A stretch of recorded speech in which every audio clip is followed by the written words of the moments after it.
Well, greetings NASCAR enjoyers, and unfortunately, the Atlanta playoff race of this year was a disappointment. I'm going to explain why.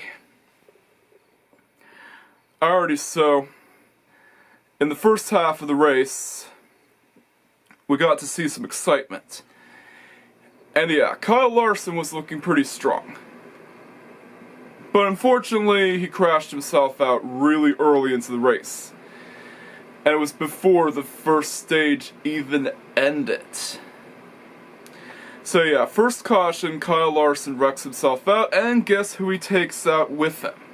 Yeah, Chase Briscoe.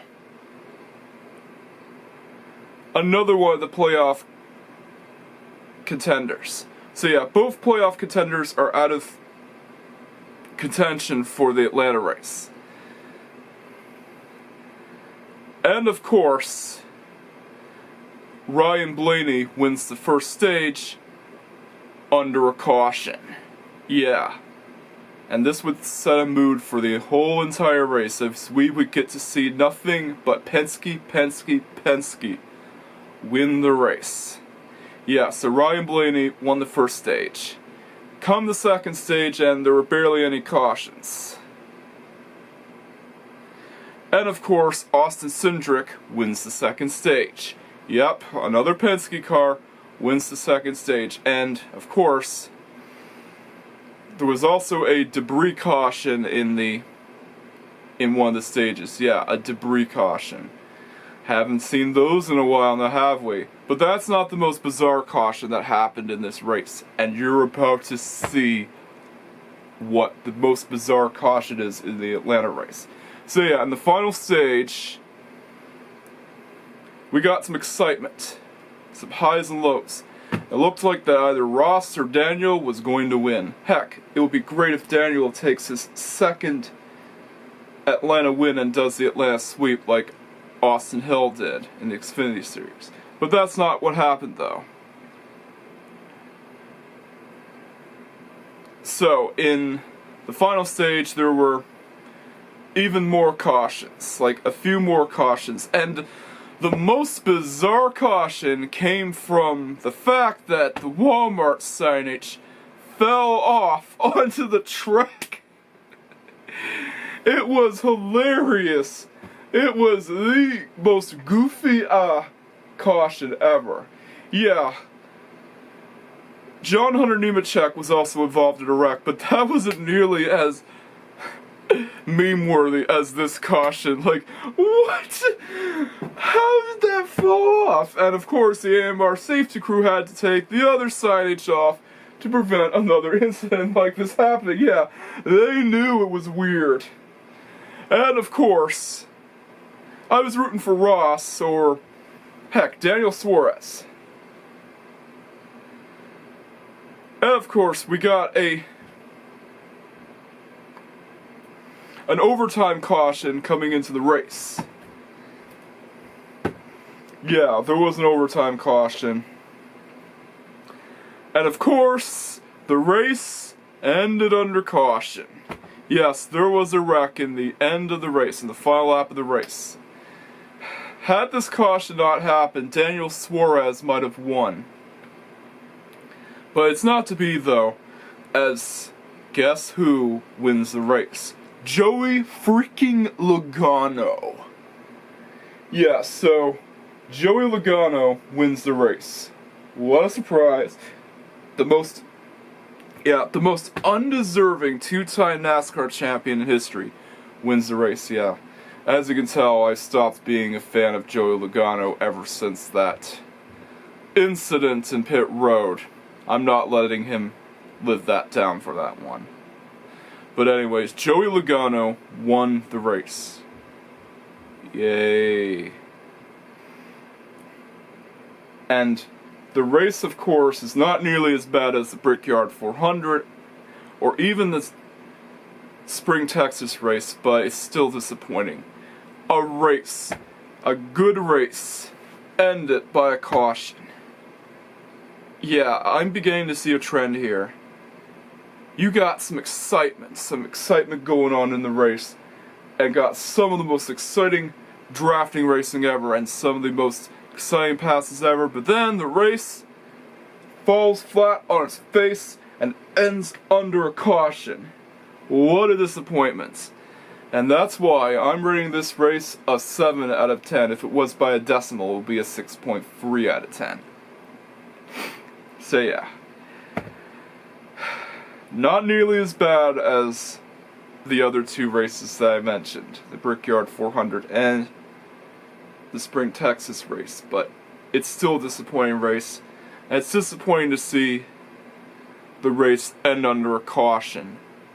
Daniel Suarez should have won had the race not ended under caution. Hopefully the race at Watkins Glen can be better. And of course, I also have yesterday's race review in the same video because I had a video schedule. So yeah, if you want to see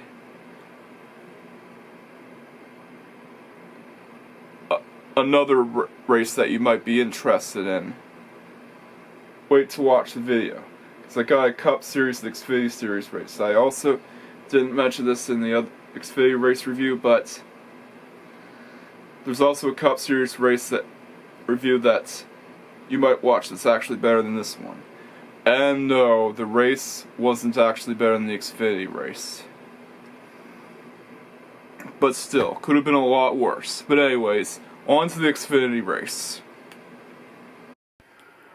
Well, greetings yet again, NASCAR enjoyers, and of course, today begins the Hotlanta weekend of September. And we start off with the Xfinity race. Yep, the Xfinity Series has a second race that takes place at Atlanta. And of course, it was crazy. Yep. It was really crazy. We had some excitement and some cautions going into the race. Alrighty, so on the first stage, there were no cautions, aside from one caution where Ryan Sieg stopped due to electrical issues in his car. Yeah, stopped in the outside of the track, and that somehow brought out a caution. Yeah, that's a caution nowadays. I guess that NASCAR doesn't want drivers crashing into other drivers that are stopped in the accident in the outer strip. I don't know. But yeah, that's a caution nowadays. So yeah, Justin Allgaier wins the first stage, as always.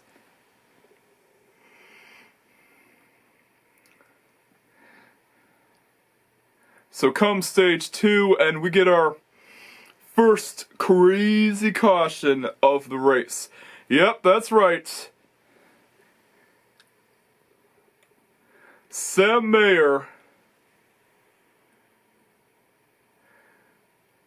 veered out of control and damaged his car, thus causing a fire in the back. Yeah, there was that incident with Taylor that caused Sam Mayer's car to rupture flames in the back. Luckily, NASCAR has a fail-safe whenever that happens. So yeah, that was actually a caution. Yeah, your car catches fire, you might as well bring out the caution flag. But being stopped in the outer ring of the track, that's a caution? Really? But anyways, the second stage ends under caution, with AJ Allmendinger winning the second stage. Hooray! We finally got AJ Allmendinger's first win, well, of anything in the year, even if it's not an actual race win, it's a stage win. But anyways, in the final stint of the race, we had some really crazy stuff going on. Like, there was some actual excitement. Yeah, cars passing each other, drivers running aggressively, and of course, Cole Custer trying to get his second win. It seemed like he was going to do it. It seemed like he was going to get his win. But then all of a sudden,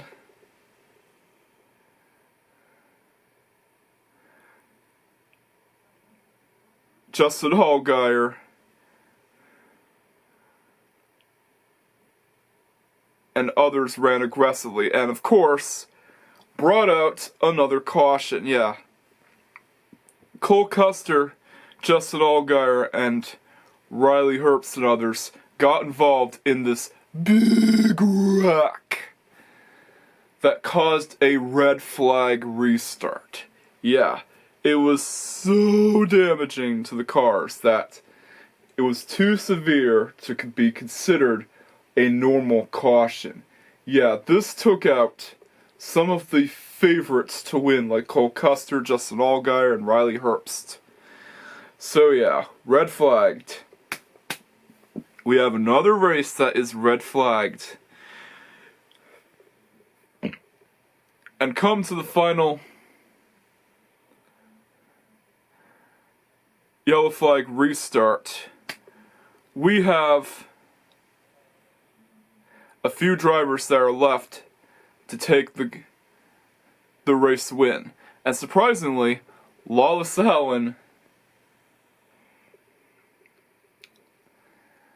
actually was running pretty well. He didn't DNF for once. Bravo.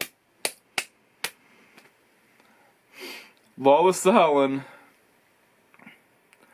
didn't wreck out for once.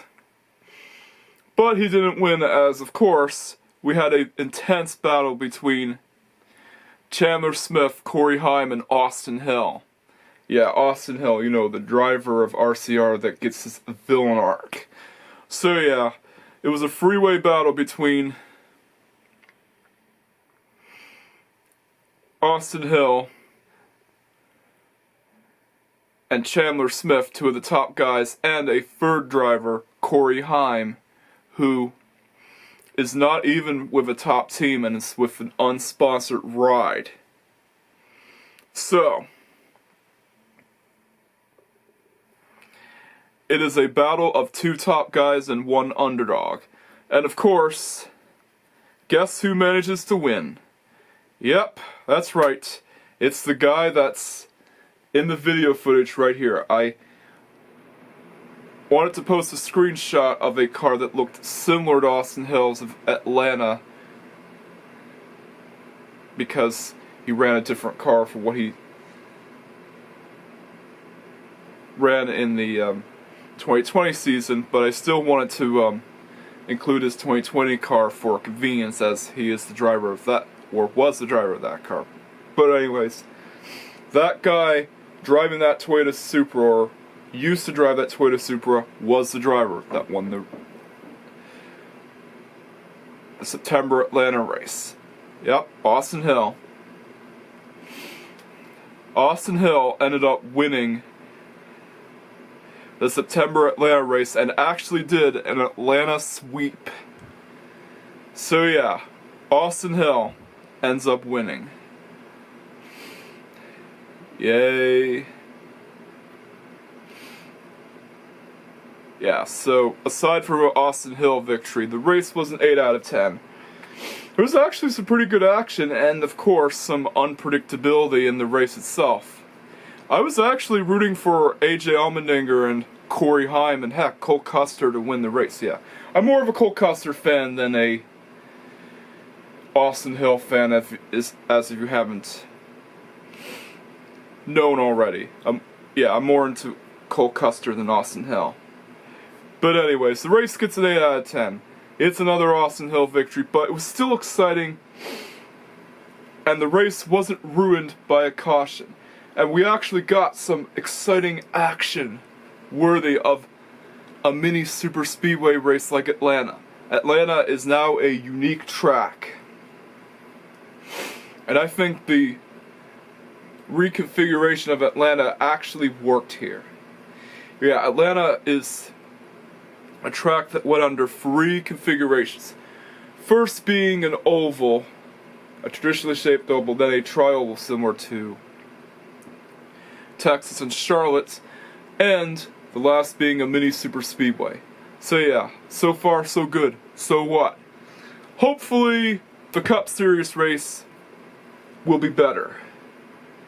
And of course, I decided to post this video alongside the other Atlanta race because, of course,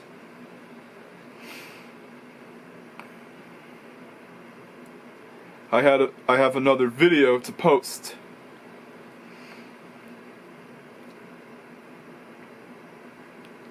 For today, or tonight, whenever I post it. Yeah, I made a video of me playing Sega Rally Revo. It's my first time playing the game in years. But anyways, if you enjoyed this race, I'd highly recommend you check out the Charlotte race review that I did. Yeah, and I also changed the thumbnail so I wouldn't get in trouble with the person who made that picture. And it's another car that I custom made in NASCAR Heat. NASCAR Heat 5. And you know the drill by now. Don't forget to like, comment, and subscribe, hit that notification bell so that you don't miss out on the latest Racer Cinema Productions videos. However, to people who are already subscribed to my channel, all you have to do is like and comment. But anyways, this is the Bandito signing off, and to the wise words of the Bandito, catch you guys next time and peace out.